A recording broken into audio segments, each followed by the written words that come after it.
We're here in Brian Booth Craig's beautiful new studio space. We've had the pleasure to drive out here, get to see your new space and see some of your in-progress work for your coming show. November 7th, that opens, correct? Yep. Hopefully we'll be there. Correct. So first things first, tell us, give us a little bit more insight on moving into this brand new space and the process. Right. So this is actually a long-term project that I've been working on, this studio space. Originally had this plan about 5 years ago to build this building, but of course it takes time to get the money and get the survey done and everything. But it's been about 2 years since I started working on this. Mainly I did this because I'm running out of space in my old studio, which is, you can see right out the window here. You can see the old building. And I needed space for my own work, but I also wanted to be able to run workshops, take on apprentices, have people come here for other kinds of events, eventually residencies on the property. It's about a 9-acre farm with multiple buildings on it. And I needed a space where I could do larger pieces, but also host other activities in this space. So moving in here has been, it's been a long transition. It's probably going to take a while before I get it totally up to full functioning space. But yeah, it's taken a little bit of time to get this going. It's like pushing a rock up a hill, and plus I have multiple things going on. So I have, like you saw, I have a lot of projects in the studio that I'm working on. I have a show coming up, so I have bronzes I'm working on as well. And of course I have kids and animals and all kinds of things. Other businesses that I'm running, workshops in Italy every summer, that sort of thing. So it's been a bit of a juggling act to get this going, but now that I'm in here, you can see it's a nice big space, and it's a good place to be working. You've got a beautiful space here, lots of nice natural light. And you've got an apprentice on hand. Right? Correct. Yeah. Right now I have an apprentice. It's going to be here for another 2 months, total of 3 months. So she's been here for 1 month. Is living right here, and she has access to the studio space 24 hours. All of my materials, books and casts and that kind of information, and observing everything that I do in the studio and in the workshop, working on finished pieces, bronzes, and so forth. I want to do more of that. I want to have more apprentices coming over time. I would like to have apprentices here about 6 months out of the year. That would be good for me. I do a lot of traveling, so I can't have people here 12 months out of the year, but I'd like to do about 6 months would be good. And I have assistants who work for me, and they have a studio here on the property as well. So there are quite a few people here at any given moment. Models coming in, my assistants, apprentice, so forth. Getting into your work, one of the things that I was super interested in that you talked about was about this piece over here, and how working on so many works at once, sometimes the project slows down and you kind of wait for the next step to come to you. Right.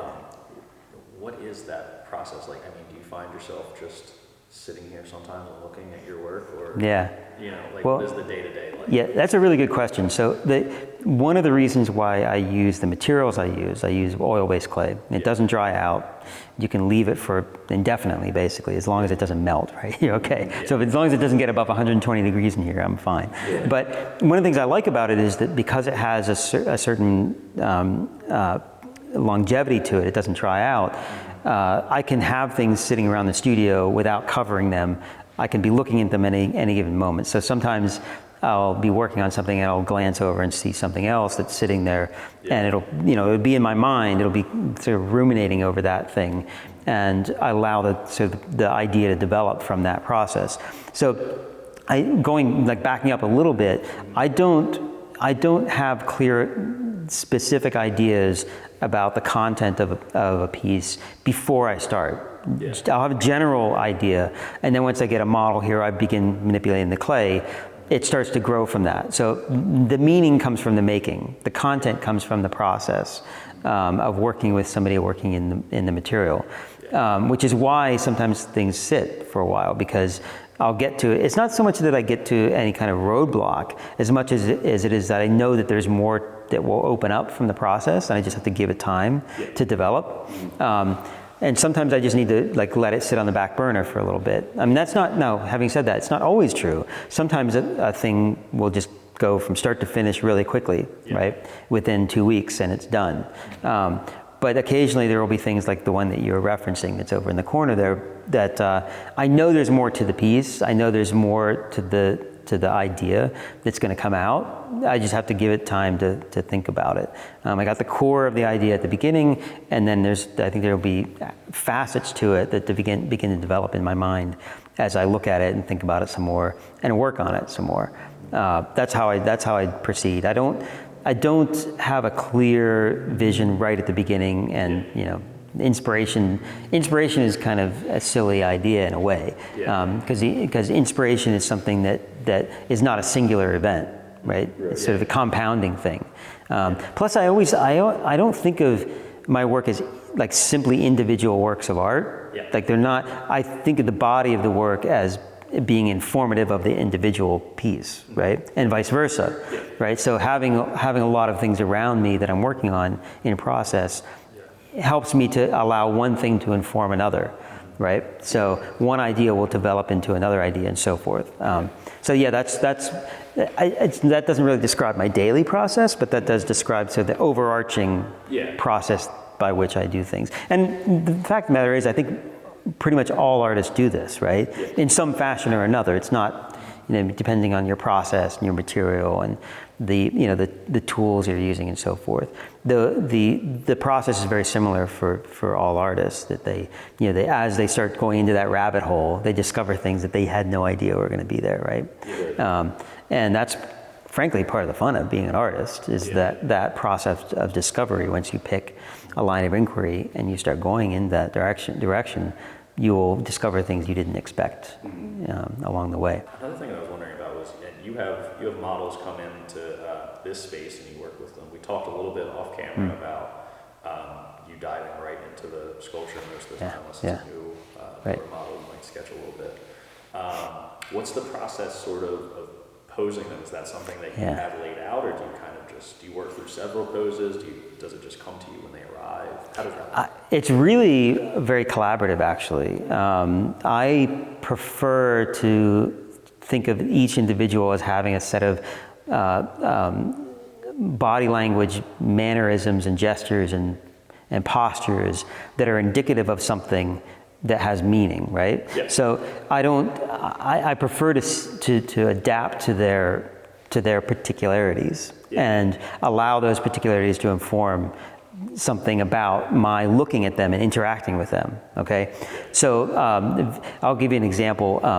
One time I started a sculpture with a model, and then for a variety of reasons they couldn't come back, right? I don't even remember now. It was something practical, right? They just couldn't get a car or something like that. So I had to hire another model. But as soon as I got the other model, and this is many, many years ago, as soon as I got the model in the studio and I was like, take the pose, it was completely wrong, right? Because their body is different, their mannerisms are different, their personality is different. It just wouldn't work for the thing that I had developed with the first model, because it was entirely taken from their mannerisms and their way that they moved, right? So it's really much more interactive. In fact, oftentimes when I have a model in the studio the first time, if I've never worked with them before, which is usually the case because I don't use a model for more than 2 or 3 sculptures maximum, I will spend an hour or two just observing them. They'll pose, I'll maybe sketch some things out, just take a pose, and then I'll look at a gesture. Oftentimes during the break, they'll sit down and they'll do something with their hand or the way they turn their head. And I'm like, oh, that's an interesting gesture. That's kind of an odd thing. It's unique to them. And so it's very, very much, my work is very much about body language and very much about the way in which there's a certain set of symbols that we attach to and that are indicative in the way somebody holds themselves or moves. And of course, when you're sculpting, you're freezing that person in that moment, right? Yeah. And so what's fascinating to me about that process is you can freeze 2 or 3 different moods or moments into one thing, right? So they could do one gesture with their upper body and another with their lower body, and you juxtapose those, and suddenly that tension between those 2 things communicates something entirely different, from those two things separately. So that's what I look for. I'm really getting it from the model. Sometimes even the model will say, hey, if I do this, it kind of feels like, you know, I'm presenting myself in a certain way. Yeah. And then you do it, and I'm like, okay, that's it, right? So it's really, I mean, it's collaborative in that stage of it, right? And so I'm looking for things that I see content attached to in the process, right? So the content comes out of that. It comes out of that procedure that I have with a model. Yeah, so occasionally I'll have an idea that's very clear in my mind, be like, okay, this is the kind of pose I want, and then I get them in there and I'll take one element of it, and then everything else from there goes in another direction. Does authorship matter, right? Does it, like, in other words, does it matter that I'm the one who creates the thing, right? How much of that of me is mixed into the process of making it, right? So the self-expression, I think, is more about my interaction with the other, right? So in other words, let's put it this way, what I'm representing when I make a figure is not their point of view and not my point of view, but the place where those two things meet. Right? Yeah. That it's like the representation of the person is a byproduct of that interaction, right? So I'm not saying anything. I'm not expressing anything that's simply about me, right? Or it's simply about them. It's much more complicated than that. It's much more about it's a byproduct of the conditions that have been created in the studio. Right, and that's what's fascinating to me. That like I said, pretty much everything I've done with a live model, I would have never come up with entirely on my own. It's not expressive of any particular desire I have to use that subject as a form of expressing myself. Because if I were to do that, even when I do self-portraits, because I've done a number of self-portraits, even when I do that, it's so much more about my sense of alienation from the self when I see it represented. Okay, it's more about that concept of my self-expression actually being removed from me as the thing begins to represent the byproduct of an artistic experience, right? And so, I mean, that's a very good question, and I think it's a quite complicated one because we have this assumption that whenever somebody makes something, that it somehow expresses something about themselves, right? So, if a novelist writes a novel and it has a certain character in it, people assume that, okay, well, that must be expressive of what the novelist believes. Well, maybe not. Maybe the novelist is just exploring an avenue of human behavior through the creation of these scenarios and these characters, right? In a certain sense, that's exactly what I'm doing. So it's a fascinating question. Does authorship matter, and how much of myself is in there? And I think you can look throughout history and see artists who have been on both poles and some in the middle, right?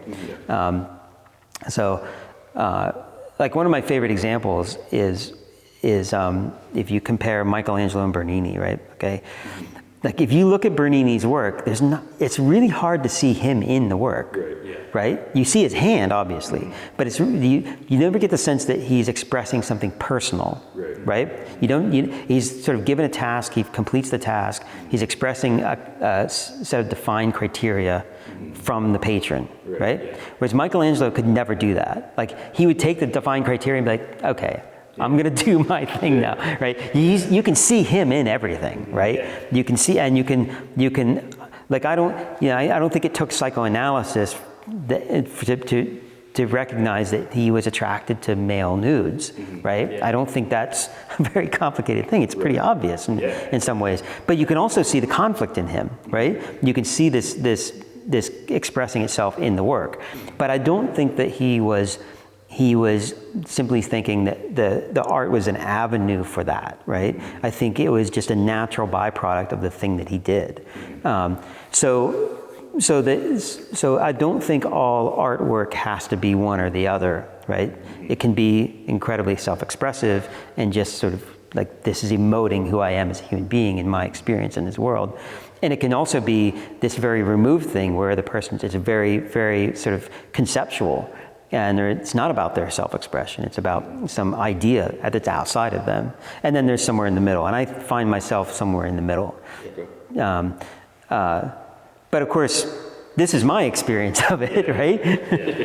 And this is what makes the dialogue interesting, because everybody's going to see something different in the work. People are going to, if they only saw the self-portraits, they may say, oh, it's egotistical or whatever, right? I don't know. Or if they saw just like a female nude, they say, oh, this is somehow expressing some desire. It's actually not that. It's much more about actually the tension that happens between the living being, right? That's completely other than me in my experience. And now I set out to make something that expresses that tension, So hopefully that's what's coming out as I do it. But I think that's a very deep question that I think every artist has to confront today. And I think it's a important question now when I'm not tasked with a job from the church or the state to do these things, right? These are I just make them, right? So I can set whatever boundaries I want to what I do. But the boundaries are there because of the conditions that I create. And being aware of the conditions I create is very important, right? They're not arbitrary. I chose to have a studio where I work with models and work in this medium, right? Those are my conditions. And I need to be aware of those conditions in order to understand what's happening as I do it. Because a lot of art making really is just about that. It's just like understanding your world and your experience in the act of making, right?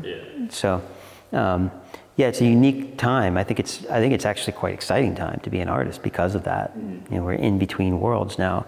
But I think that's an amazing question that people never really ask. Like, where is self-expression in this? Well, sometimes there isn't self-expression. Try to think of a good example like Saul LeWitt, right? Okay, it's really interesting, right? It's like that's the concept. It's like, okay, where does the artist define boundaries for their work begin, and where does it end? Other people did the work. They set the instructions. These are the instructions. They make the work, right? Right. So where is authorship in there? Those are important questions. I think about them a lot, actually. Does authorship even matter? If somebody else made these pieces, would they have, maybe stylistically they'd be a little different, but I think again, it's more about the place where the two things collide, the other and the self. I'm not claiming to speak for anybody else, but I'm also not claiming to speak entirely for myself. Right? Because maybe self-expression would just be to drink wine and hang out and do nothing all day. Maybe that's really what I really want to do. Right? Maybe that'd be the purest form of self-expression. How would you say that from the process to the final piece, that sort of differs in working with a model as opposed to working with yourself as a model? Oh, that's also a very good question. Actually, there's not a whole lot of difference really in terms of the process. There's not a whole lot of difference. In terms of the content, I think there is a difference because there's obviously there's a subjectiveness. There's a subjective difference, right? But with models, typically I will do maybe 3 or 4 days, 5 days. If it's a bigger piece, I'd maybe do more. But then once I get the key idea, once I've locked into something that's interesting in the way that they're posing, and this thing that they sort of the ambiguities of their gestures and so forth, then I can pretty much finish without looking at the model themselves, right? So I do a lot. I probably do 50-50.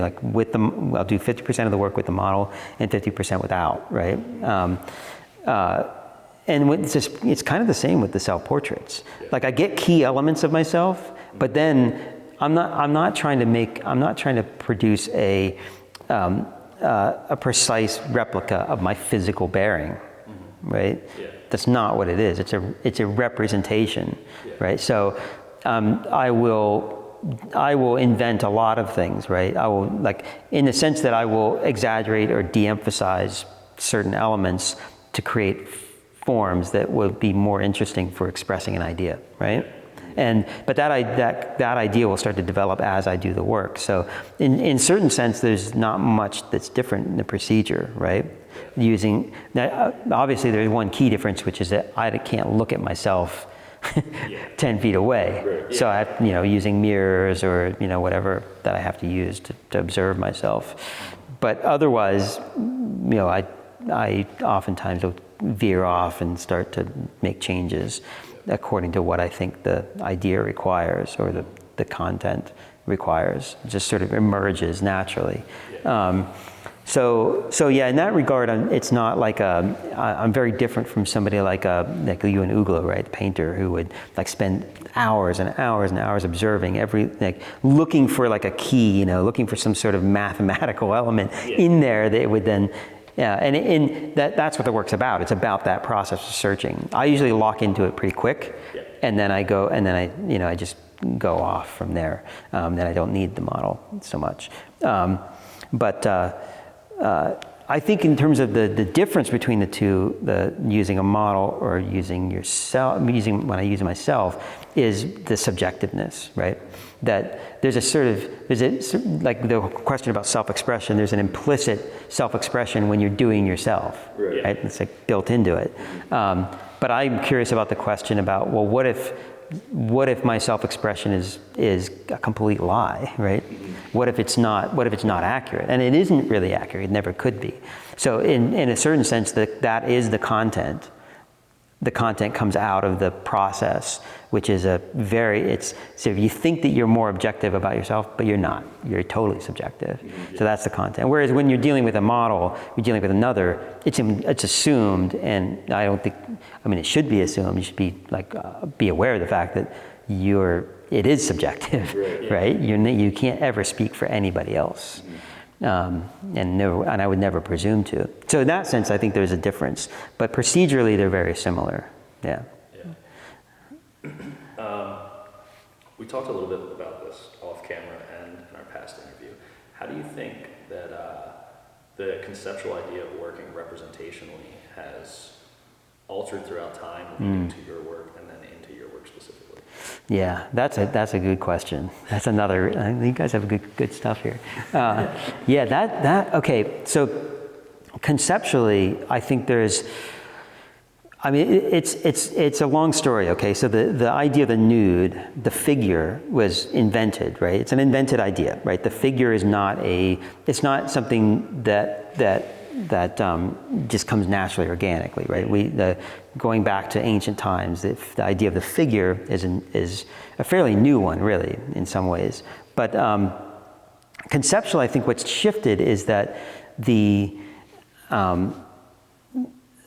figure in the past was always sort of a representative for some other cultural idea, right? So that if you represented a figure in a robe that was called Peter, right? Saint Peter, right? It represented another idea that was sort of symbolic of another larger cultural idea, right? Whereas nowadays, I think with the representational work, and I actually prefer the term representational to figurative or realism. I really don't like realism because I think it's like very ambiguous what you mean by that. I think it's an ambiguous idea, actually, conceptually. But representational is better to me because you are representing something. You're taking it in one form and presenting it in another static form. Well, it could be film, it could be video, art, and representing something. But you're taking one thing and representing it in another form.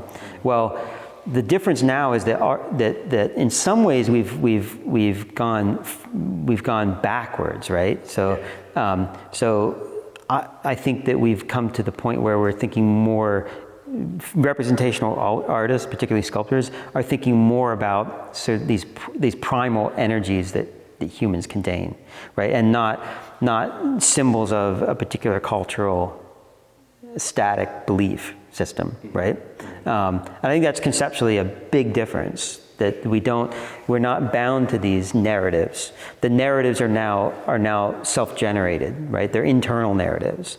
And so, for example, what I was saying before, and hopefully this communicates with my work, the narrative content is the viewer and the subject, which is the model originally, and then becomes this object, right? Whatever material it's in. So that's the narrative content. The narrative content is the psychological interaction between people, which is why all of the figures that I make have this sort of like this agency that is apparent, right? I want them to appear that they are like you're aware of them being aware, right? Yeah. And vice versa. But that's not a larger cultural theme, right? This is an internal artistic idea.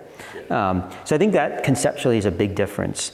The other thing is that I think that we've become much more aware of individualism in terms of our self-expression. We were talking about this with the social media, that everybody has a platform now for expressing themselves, and so whenever I work with whenever I have a model, I'm really interested in their certain unique characteristics, right?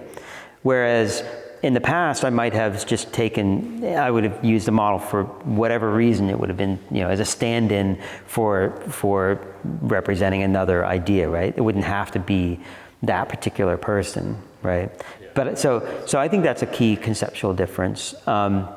There was another part to your question, though. There was the conceptual difference, or how it plays out in my work, right? So I think I answered that somewhat, but those to me are interesting conceptual differences between the past and the present. It also, in some ways, it really opens up the possibilities, because you now have the ability to create a sort of self-contained narrative, right?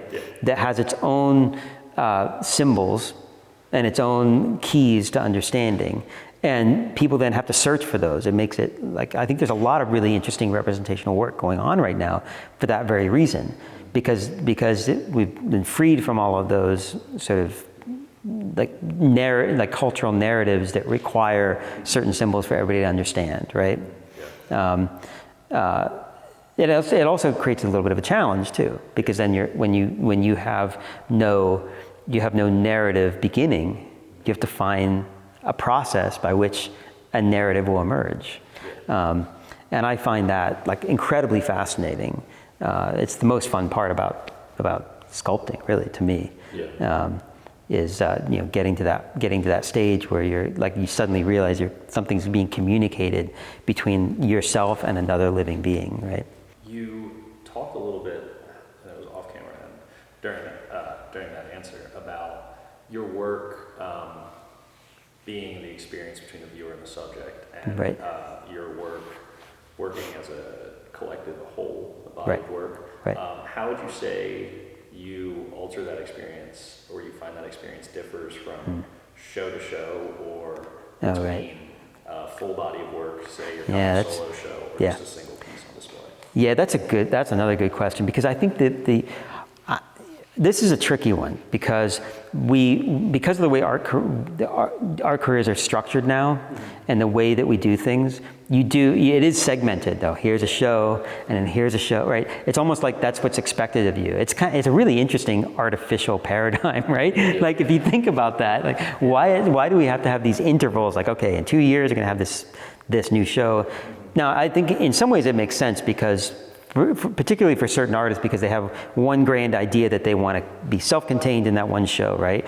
But generally, when you look at an arc of an artist's life, it's really that whole arc that you find most interesting, right? Because then you see all of those things blending together.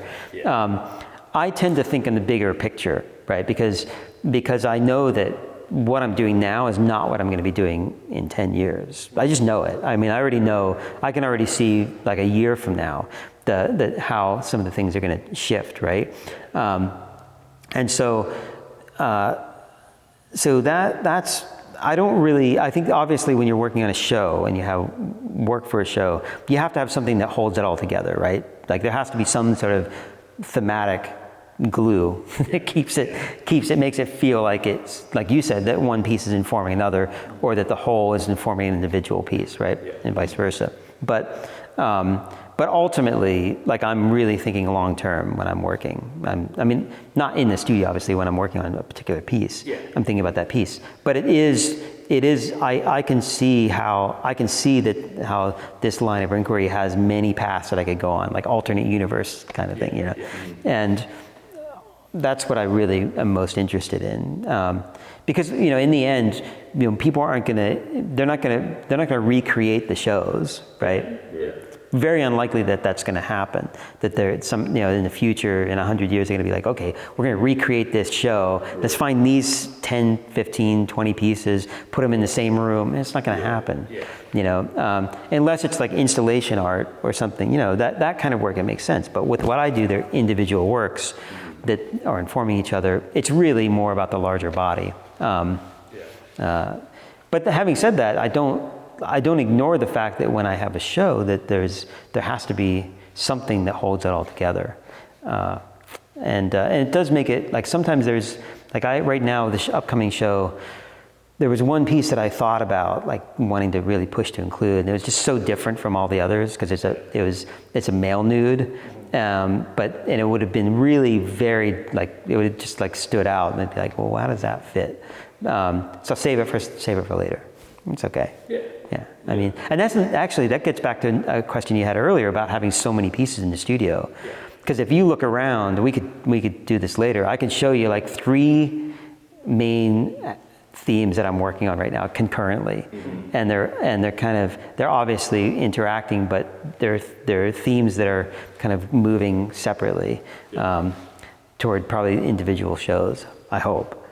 If I can, you know, if the gallery wants to do them, But I mean, I think obviously every artist works differently. Some artists are going show to show and very specifically focused on that one thing, but I don't. I'm kind of, my brain's all over the place, really.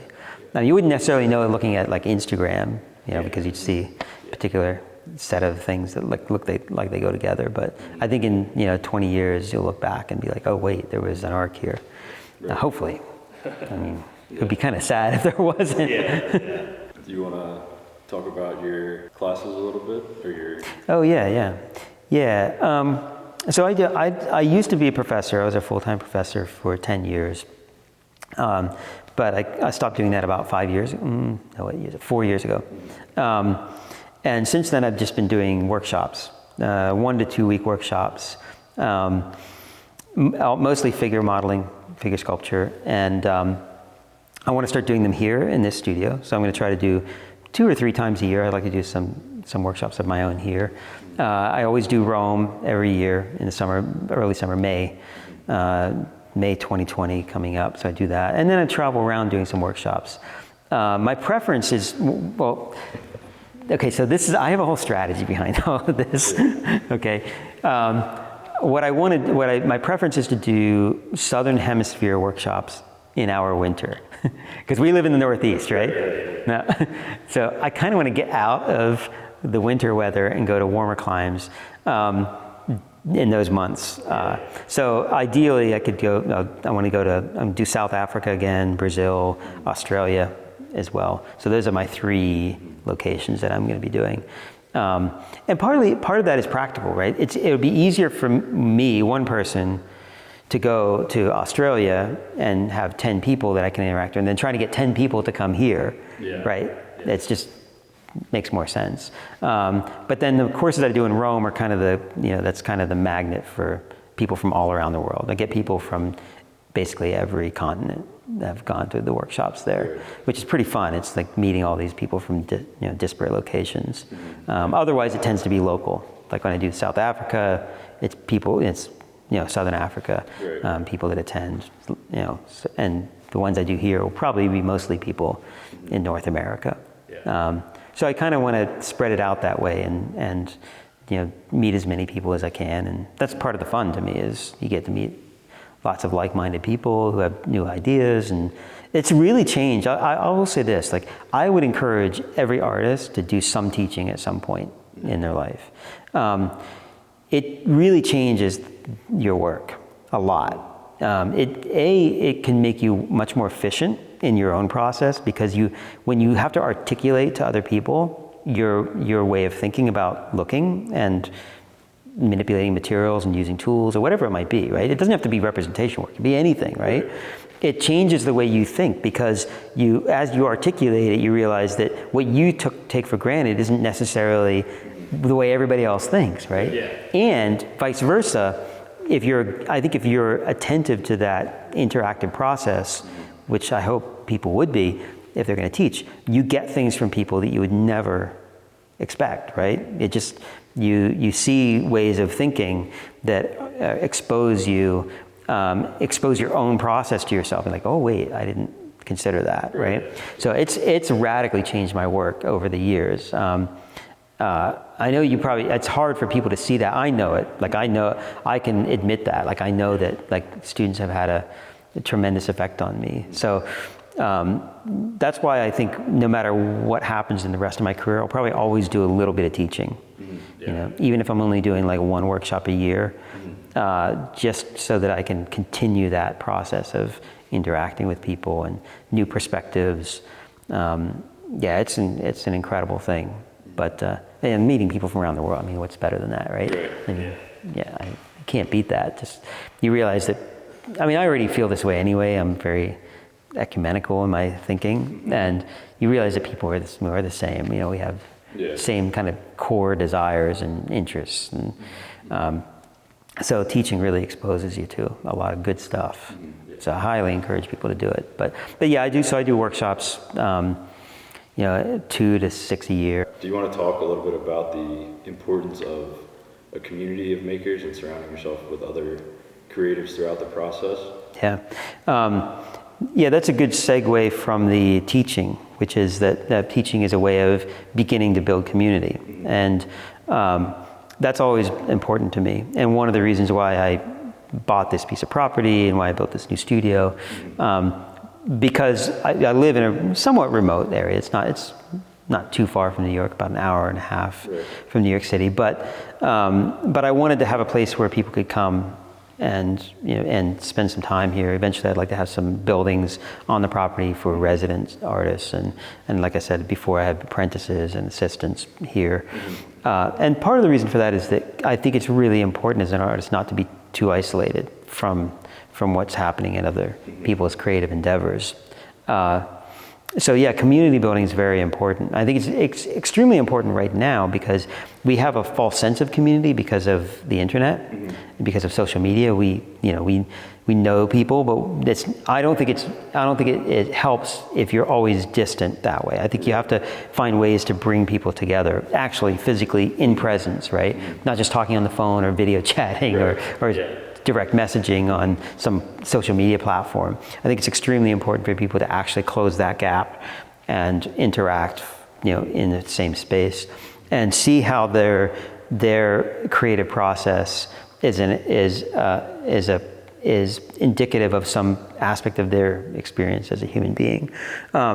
Because I think ultimately, if art isn't doing that, if it isn't helping people to see things from another perspective, what is its function, right? We've entered a period in the history of art where commerce has begun to overwhelm the artist task in society, right? Where art is now made as an investment, purely as an investment for some people, right? They buy it, they collect because they want to resell. Right. It's like a portfolio, right? They have a financial portfolio, they have an art portfolio, which is just another aspect of their financial portfolio. Right. And it doesn't serve the same public function anymore, where you have churches or state-owned buildings that were expressions of a common idea that everybody believed in. So what we need artists to be in community and expressing them, their own experience in different ways and interacting, but doing it in actual presence of others. So I think artists need to find ways to do that in this in this both connected, fragmented world.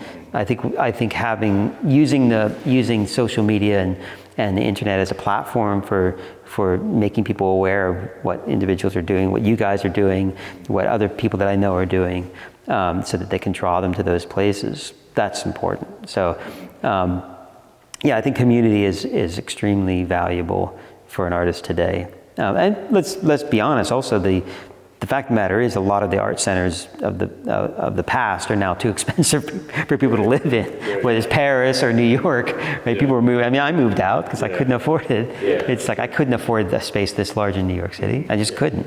And most people can't. So that was one of my primary goals here, is to find a way to create a space where people could come and spend a month or 2 or 3 or more, and just have space to think and make things. But there are lots of places like that. There are a lot of great, residencies around the world, artists doing very similar things to what I'm doing. And I think that's a great thing. It's why I like to travel to these other locations and going to South Africa and teaching those classes is great. I get to see there's a whole other community there, and now I'm connected to it. And it's interesting when we chatted a little bit online, but meeting somebody in person is so completely different. You really get a sense of who they are and what their dreams or goals and where they want to go in their life. And then it makes it easier to be supportive and also just to open up conversation into other areas. And I think this is the thing, we were talking about this earlier, the internet just makes it easy for people to feel like they're connected, but then feel free to push people away if they don't agree with them or whatever, right? But I think it's a problem. People need to be able to interact even if they do something completely different, right? I got a comment one time, it was a couple of years ago, somebody, as a collector, it doesn't collect representational art, was talking to me and they said they were a collector, and I said, oh, what do you collect? And they said, well, it wouldn't matter, you wouldn't like it anyway. Because their assumption was, they never met me before, their assumption was based on the work that they saw online, because they do representational work, sculpture, that I wouldn't it's like, no, don't assume that. Let me see it. Let me see what you. And it's just like people, you can assume all kinds of things based on their social media profile, and you never meet them. Well, how are you going to actually know? That's not community. Community is people seeing the work in person and seeing the person, and talking to them. So I think it's extremely important, and I think artists really need to work at that in this day and age. It's becoming more and more complicated, but there are great opportunities there because of social media platforms, and what you guys are doing is just like that. I mean, it's a place where you could bring people together, and hopefully it does. I'm in touch with a lot of my former students from when I was a professor. In fact, I just talked to one of my former students last night. And I just kept in touch with a lot of people, not all of them, but a lot of them. Social media's made it a little easier to do that. Whereas, with workshops, they're really specifically coming to meet for the class that I'm teaching. It's not an ego thing, it's just the way it is, right? They're like, oh, I'm interested in what you're doing, I want to talk to you, see your thought, pick your brain, right? So it's much more organic that you develop community through those people because of that. But the community that I have of former students from when I was a professor is in some ways much closer, right? Because some of those, where they were young then, now they're like, I don't want to say how old they are because I'll date myself, but they've become I've become really close with a few of them, and so that's an interesting thing because I was very much part of that development, and so I think that's a really unique thing to be part of somebody's life like that. But those are the main differences that I see between the two forms of teaching, and both have value. I think both are really important things to do. I don't know that I'll ever go back to teaching in an institution. I kind of would prefer not to, not because I have anything against that format for teaching, that form for communicating what I do, but because practically, I don't think it's like going to fit my lifestyle, because it's a rigid schedule, right? I mean, it's once you sign that contract, you got to show up every week, and you can't just take off when you want. Whereas now, if I get an opportunity to teach somewhere halfway around the world, I can do it, right? I mean, there are some restrictions. I do have kids, and my daughters come first, but still, I think it's the way I think right now. I'll probably stick with doing workshops, and but who knows? I mean, you should never say never, right? Yeah. I mean, you just never know. Exactly. You never know. Some great opportunity may come and be like, oh, you know what? I should probably consider that. The other thing that's key difference is that when you're in an institution, you have colleagues as well, right? So you have people in other departments in the fine arts college, right, who are either painters or performance artists or whatever. And so that's a key difference. Like when I'm doing a workshop, I may have, like when I'm in Rome, I invite other painters or sculptors to come, but it's a smaller group and it's for a shorter period. Whereas in an institution, you develop these sometimes are contentious relationships, right?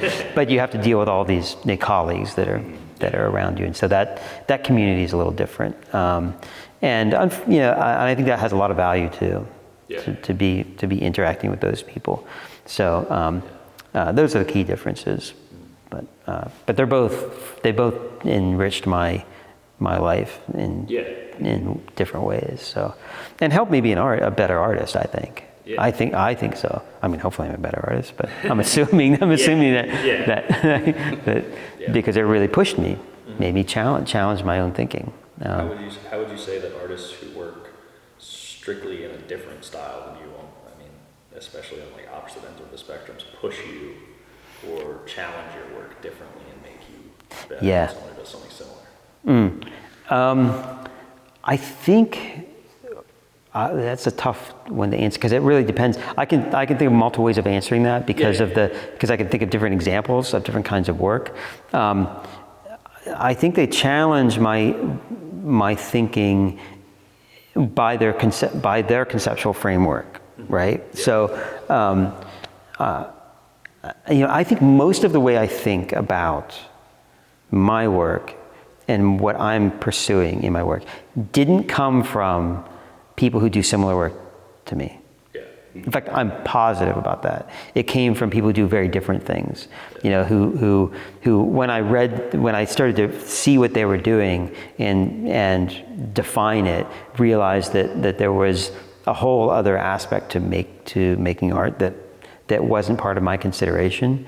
And so it made me question myself, right? I think that's ultimately what it is. Like when you're encountering people who do very different things from you, it makes you question yourself. And I think questioning yourself is like really important. I don't think it's negotiable. Yeah. If you're not questioning yourself, there's a problem, right? So challenging your own thinking is an extremely important thing that you can get from people who do something very different. Which is why I just don't understand the idea of people who do one kind of art. It's like segregating themselves. Like I don't look at this. I don't look at something else like that. I don't understand it. Period.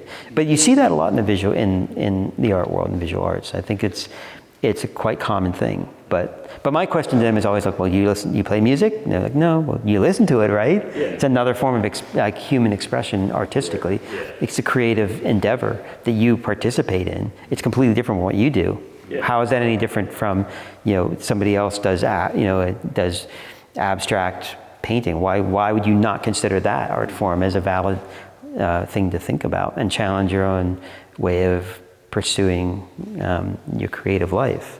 So, that's primarily, I think, what you get from these people is they're different, a challenge to your own thinking.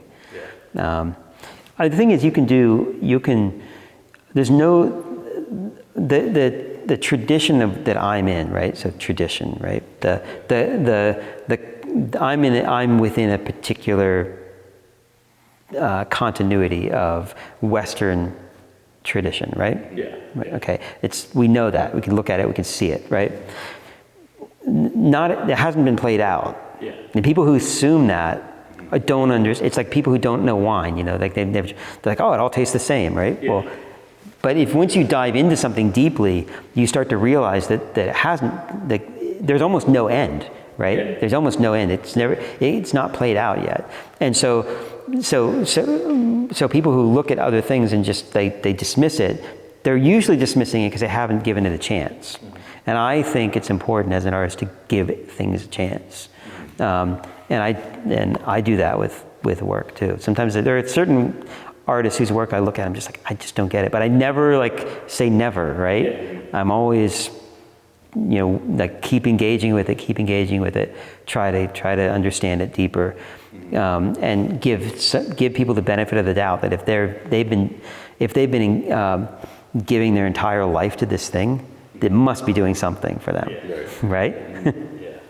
To close out, plug any of the stuff that you've got coming up. Oh, right. You've got your show and everything that's going on. Right. Yeah, so I have a solo exhibition at Louis K. Mizell Gallery in New York City, 141 Prince Street. It's the location. Hopefully I'll see you guys there. And that's on November 7th is the opening. And that'll be up until mid-December. So they give me a little extra run into the holidays. So that'll be at Louis K. Mizell Gallery. And then right after that show, I have a workshop that I'm going to do in this space starting November 11th. That's almost full. I maybe have 1 or 2 spots left in there, but hopefully it'll fill up. After that, I hope to go to Brazil mid-December and teach a workshop in Brazil, December 9th. And I'll be going there for 2 weeks, teach a week, and then maybe take a little vacation. Yeah. And then I have a workshop in Cape Town, South Africa in January, late January. I don't have the exact date for that one yet. Yeah. And then after that is Rome. At the first 2 weeks of Rome, I'll be doing a workshop there. Yeah, and then I also have a couple pieces that are going to be in some museum shows. They're going to be traveling the world. But those dates and locations are like pretty complicated. So yeah, but I'll post things on social media and keep people up to date on what I'm doing. And then of course I'll be doing things here too. I'm hoping to expand upon what's happening in this space. Hopefully invite some other artists to come and do maybe a painting class or drawing class here. Once I get settled in, get this place really operational and 100%, then I'll be doing even more in this location. But right now it's, you can see I have my plate full with a lot of activities and plans.